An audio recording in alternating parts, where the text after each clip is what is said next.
నీ అన్న కోపం సవాల వరకు నీ అన్న కోపం నీ మీద తొలగి నీవు అతనికి చేసిన వాటిని అతడు మరుచు వరకు లాభాలను కొన్నాళ్ళు ఉండును. అప్పుడు నేను అక్కడి నుండి నీకు పిలిపించేదను.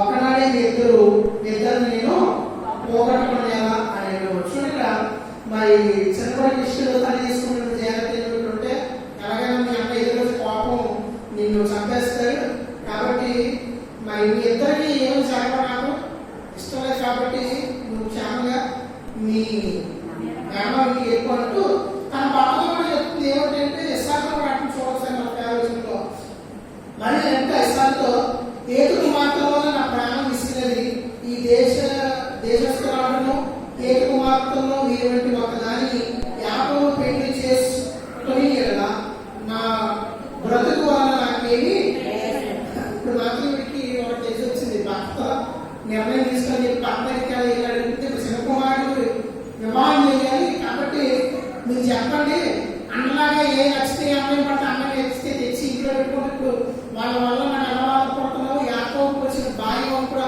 అలా బాధపడకూడదు కొంచెం మీరేది చెప్పండి అంటే ఇప్పుడు ఇస్సాకు పిలిచే యాకోబు 25వ అధ్యాయం మొదటి రోజు చూస్తే ఇస్సాకు యాకోబుని పిలిపించి నీవు కానా కుమార్తెలు ఎవరిని వివాహం చేసుకోకూడదు. నీవు లేచి పల్నారంలో ఉన్న నీ తల్లికి తండ్రి అయిన బెతూయేలు ఇంటికి వెళ్ళి అక్కడ నీ తల్లి సహోదరుడు లాబాను కుమార్తెల్లో ఒకదాన్ని వివాహము చేసుకుని అక్కడ చెప్పారు.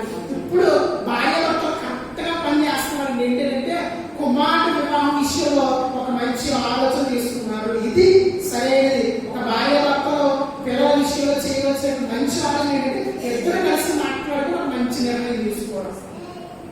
మరి